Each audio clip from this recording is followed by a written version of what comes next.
Hello everyone, আসসালামু আলাইকুম। আমি Anjuman Safa. Welcome back to my channel Anjuman Safa's blog.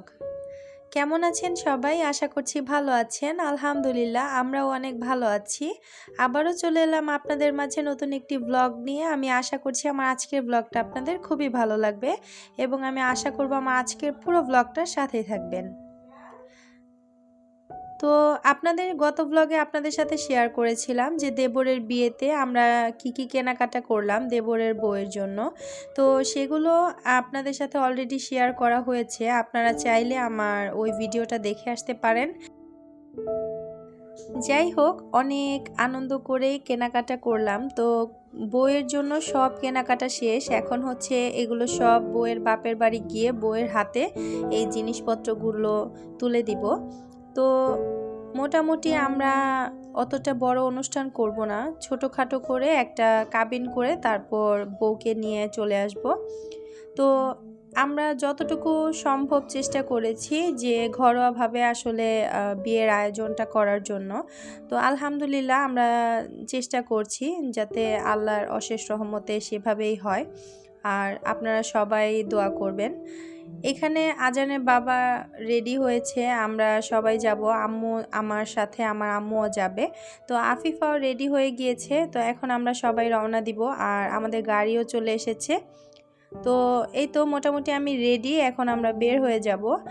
আর আমরা যেই জায়গায় যাচ্ছি ওই গ্রামটা আসলেই খুবই সুন্দর। আমি আপনাদের সাথে অলরেডি শেয়ার করেছিলাম যে আমরা 2500 গ্রামে আসলে আমরা দেবরকে বিয়ে করাচ্ছি। ওই 2500 এলাকাটা খুবই সুন্দর। আপনারা কারা কারা 2500 থেকে আমার ভ্লগটা দেখছেন অবশ্যই আমাকে কমেন্ট করে জানাবেন। আর আমরা এখন মোটামুটি চলে যাব। আজানের সাথে একটু দুষ্টুমি করলাম, ও আজকে খুব ইজিভাবে বসেছে। মোটামুটি আমরা সবাই এখন রওনা দিয়ে দিব। আর আজকের ওয়েদারটা খুবই রোদ ছিল, আর এই রোদের মধ্যে আসলে অনেকটাই গরম লাগছিল। তো এখন আমরা সবাই চলে যাব আর সাথে আমার ভাগ্নিও যাবে। বিয়ে শাদি তারপর ঘরোয়া অনুষ্ঠান এগুলো সবই হচ্ছে আসলে আনন্দের মুহূর্ত। এই সব আনন্দ নিয়েই আসলে কখন যে সময়টা কেটে যায় সেটা বলাই যায় না। তো আমরা এই বিয়ে উপলক্ষে অনেক আনন্দ ফুর্তি করলাম। আসলে আমরা নিজেরাই আনন্দ ফুর্তি করেছি। আর আমরা ওইরকম বড় করে কোনো অনুষ্ঠান করিনি। আমরা শুধু জাস্ট কাবিন করে তারপরে নিয়ে চলে আসব, এরকমভাবে আসলে কথা হয়েছিল। তো ইনশাল্লাহ দেখি কি হয়। দুর্ভাগ্যবশত আমাদের গাড়ির চাকার হাওয়া শেষ। তো আসলে এই বিষয়টা নিয়ে হাসবো না কাঁদবো সেটা নিজেরাই জানি না। আমি যখন ভিডিওতে ভয়েস দিচ্ছিলাম তখন আমি আসলেই অনেক হাসি পাচ্ছিল যে ওই মুহূর্তটা কেমন ছিল। তো আশেপাশে অনেক লোকজন দেখছিল আর আমাদের দেখে হাসছিল, আবার কৌতূহলবশত জিজ্ঞেসও করছিল যে আপনারা কাদের বাড়িতে যাবেন। তো যাই হোক, আসলে অনেক মজা পেলাম বিষয়টা নিয়ে। তো এখানে এসেছি মিষ্টি কেনার জন্য। তো মিষ্টি কিনে আসলে আমরা যাব বউয়ের বাড়িতে। তো যাই হোক, আমরা এখন সবাই এসেছি, এসে একটু রেস্ট নিয়ে সাথে সাথেই সবাই খাওয়া দাওয়া করতে শুরু করে দিলাম। আসলে আসার পর সাথে সাথেই আন্টি আঙ্কেল ওনারা খাবার দাবার সার্ভ করে দিয়েছেন। তো দুপুরবেলা যেহেতু, তো সবারই প্রচণ্ড ক্ষুধা লেগেছে। তো সবাই অনেক ক্ষুধার্ত, আমরা সবাই এখন খাওয়া দাওয়া করব। তো মাশাল্লাহ খাবার দাবার খুবই ভালো ছিল। আর এখানে ওনারা ঘরোয়াভাবে দই বানিয়েছিল। তো এই দইটাও একটুখানি খেয়ে দেখলাম, দইটাও খুবই মজার। আর হচ্ছে আমি এখানে যে পরিবেশটা খুবই সুন্দর। আর এখানে প্রত্যেকটা মানুষের ব্যবহার আন্তরিকতাটাও খুবই সুন্দর। তো হাঁটতে হাঁটতে বিকেলবেলা একটুখানি ক্ষেত খামার দেখার জন্য চলে আসছি। আমার কাছে তো এইসব খুবই ভালো লাগে। তো এখানে দেখলাম সিম আর সিম, এখানে অনেক সুন্দর গাছে সিম হচ্ছে। তো এগুলো আসলে একদমই করা সিম, তো সেই জন্য এগুলো আর ছেঁড়া হয়নি, শুধু দেখলাম। আর কয়েকটা নিয়ে এসেছি। তো কয়েকটা না, অনেকগুলোই এনেছি, প্রায় 3 কেজির মতো গাছের থেকে সিম এনেছি। গাছের জিনিস খুবই ভালো লাগে, টাটকা জিনিসের স্বাদই আলাদা।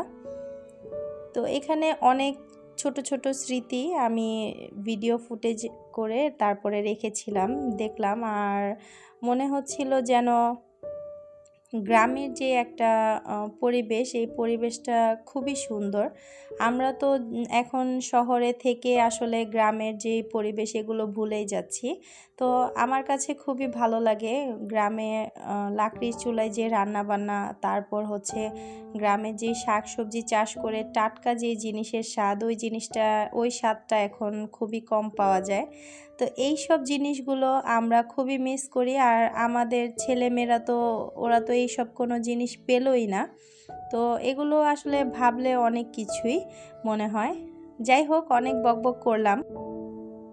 বকবক করতে করতে এমন একটা জায়গায় এসে পৌঁছেছি যা বলার কোনো ভাষাই রাখে না। আসলে অনেক সুন্দর জায়গা। আমি এখানে এসে আসলে আমার মন একদম মুগ্ধ হয়ে গিয়েছে। তো এখানে অনেক সুন্দর সুন্দর শাক চাষ করে খেতে। তো এখানে আমি এসেছি যে শাক তুলবো, একটুখানি শাক তুলে নিয়ে যাব। আর এখানে অনেকেই এসেছে শাক তোলার জন্য। আর এই দৃশ্যটা আমার কাছে খুবই ভালো লেগেছে। চারদিকে যত দূর তাকাই তত দূরই শুধু ক্ষেত ভরা ধান। তো এখানে আবার আজান একটু দুষ্টুমি করছিল, এটা আমার কাছে খুবই ভালো লেগেছিল। আর এখানে আফিফা ঘুমাচ্ছে। আর আমরা এখন সবাই চলে যাব বিকেলবেলা। আমরা যেতে যেতে প্রায় রাত হয়ে যাবে, কারণ 1 ঘন্টা, নিম্নতম 1 ঘন্টা সময় লাগে। ওই তো ব্যাগ ভরা শাক। তো আমরা সবাই শাক তুলে নিয়েছি। এখন আমরা সবাই বাসায় চলে যাচ্ছি। যারা যারা আমার আজকের ব্লগটা এই পর্যন্ত দেখেছেন তাদের অনেক ধন্যবাদ। সবাই আমাকে সাপোর্ট করবেন। আমাকে সাপোর্ট করার জন্য আমার চ্যানেলটাকে সাবস্ক্রাইব করে আমার চ্যানেলের সাথে থাকবেন। আর আমার ভিডিওটা যদি ভালো লাগে লাইক কমেন্ট শেয়ার করতে ভুলবেন না। আপনাদের একটু সাপোর্ট আমাকে আমার লক্ষ্যের দিকে এগিয়ে যেতে সাহায্য করবে। সবাই ভালো থাকবেন, সবাই সুস্থ থাকবেন। ইনশাল্লাহ নেক্সট ব্লগে আবার দেখা হবে। আল্লাহ হাফিজ, আসসালামু আলাইকুম।